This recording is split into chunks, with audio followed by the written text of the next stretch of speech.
G20 सम्मेलन को लेकर रांची का होटल रेडिशन ब्लू तैयार है और इसी होटल में तमाम विदेशी मेहमान ठहरेंगे। साथ ही 2 मार्च को होटल रेडिशन ब्लू में ही G20 की बैठक होगी और ऐसे में होटल रेडिशन ब्लू में सुरक्षा से लेकर मेहमानों के खाने पीने का भी विशेष इंतजाम किया गया है।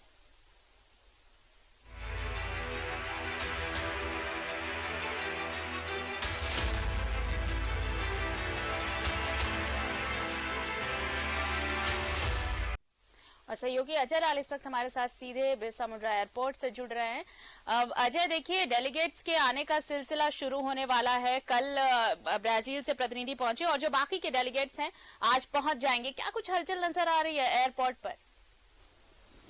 देखिए आरती, आज पूरे दिन रांची एयरपोर्ट पर जो फॉरेन कंट्री के डेलीगेट्स हैं उनके आने का सिलसिला लगातार जारी रहेगा और पूरी यहाँ पर सुरक्षा व्यवस्था की बात को छोड़ भी दें तो जो भी विदेशी मेहमान यहाँ आएंगे उनके स्वागत के लिए बिल्कुल झारखंडी अंदाज में उनका स्वागत किया जाएगा।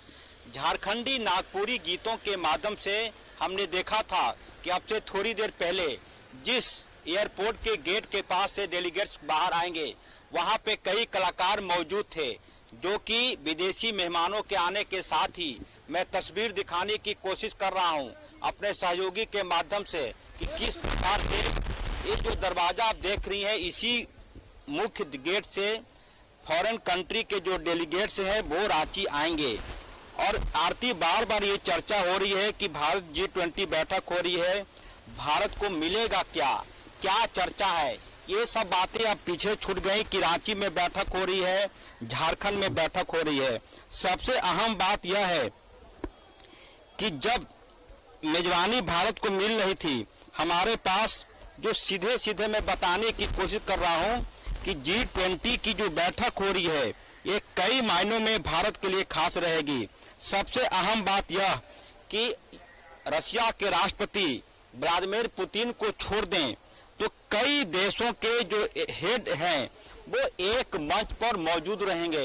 ये अपने आप में बड़ी बात है और G20 की बैठक की अहमियत की जानकारी मैं इस माध्यम से भी दे दूं आपको कि इस बैठक में हिस्सा लेने के लिए अमेरिका ने एक ऐसे व्यक्ति को डिप्यूट किया है जिनकी हिंदी अच्छी है।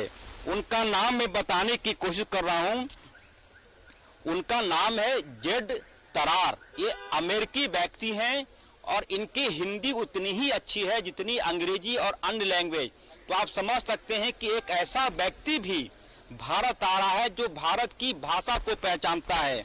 और एक जानकारी मैं यह भी दे दूं कि इस G20 की बैठक के माध्यम से कम ये साफ हो गया कि अब ग्लोबल स्तर पर, वर्ल्ड लेवल पर भारत की बातें सुनी जाती हैं, भारत की बातों को अहमियत दी जाती है।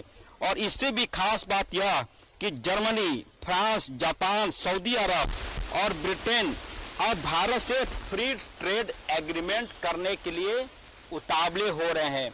मतलब ये लग रहा है लोगों को, G20 के देशों को ये लग रहा है कि इससे पहले जितनी अहमियत भारत को मिलती थी उससे ज्यादा अहमियत अब भारत को देना होगा। नहीं तो फ्री ट्रेड एग्रीमेंट के नाम पे कहा जाता है कि कई प्रकार की ऐसी अड़चने होती हैं, ऐसी शर्तें होती हैं कि कोई भी देश यदि भारत में आके व्यापार करना चाहे तो कई प्रकार की शर्तें उनके द्वारा थोपी जाती हैं। लेकिन अब ये कहा जा रहा है कि फ्री ट्रेड एग्रीमेंट होगा, यानी कि शर्तें मैं लागू नहीं करूंगा, आपके देश में आके व्यापार करूंगा, आपके यहाँ कोई अच्छी चीज है मैं उसका अपने यहाँ आयात करूंगा, मेरे यहाँ कोई अच्छी चीज है उसका निर्यात होगा। तो ये सबसे अहम बात यह है कि वर्ल्ड लेवल पर अब भारत की बातों को कोई भी देश इग्नोर करने की स्थिति में नहीं है। अन्यथा कई ऐसे दौर देखे हैं भारत ने जब भारत की आवाज को दबा दिया जाता था। और एक दिलचस्प घटना मैं बता दूं कि इससे पहले जो ब्राजील में इससे पहले जो G20 की बैठक हुई थी उसमें प्रधानमंत्री नरेंद्र मोदी शामिल होने गए थे।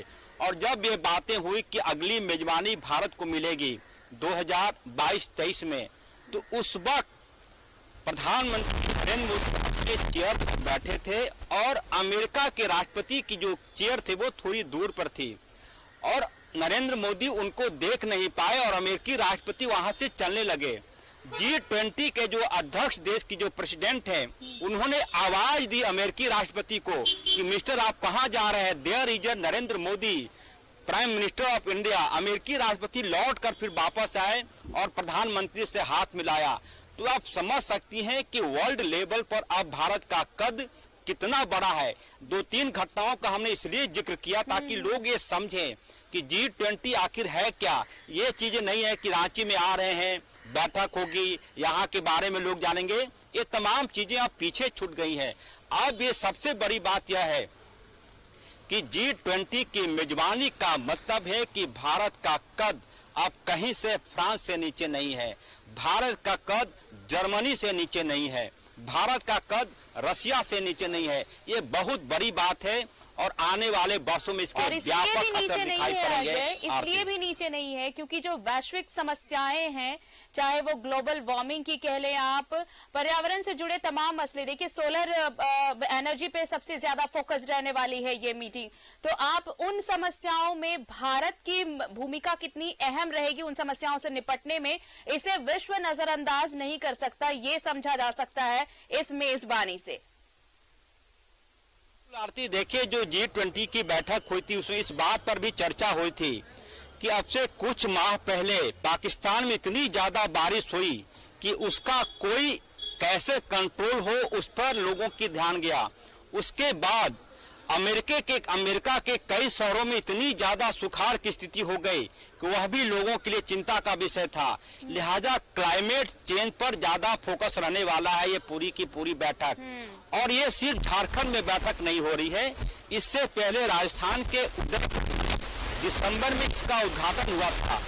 इसमें बैठक अलग अलग राज्यों में हो रही है और उसी कड़ी में इस बार राज्यों में बैठक हो रही है अजय। और जो 2 बैठकें हैं उसकी मेजबानी, उसकी अगवानी का जिम्मा झारखंड को मिला है, जो कल से शुरू होगी। कल बैठक रेडिशन ब्लू में और उसके अगले दिन बैठक पतरातू रिसोर्ट में। बहरहाल आप नजर बनाए रखिए, हम लगातार अपडेट्स पहुंचाते रहेंगे अपने दर्शकों तक। फिलहाल शुक्रिया अजय तमाम जानकारी के लिए आपका।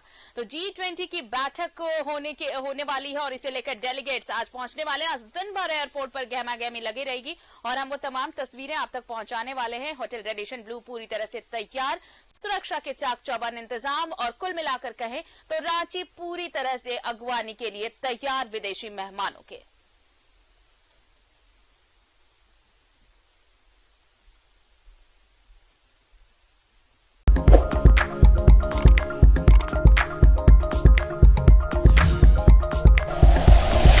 Like and share videos, subscribe करें हमारा चैनल और प्रेस करें बेल आइकॉन। News 11 भारत, सच है तो दिखेगा।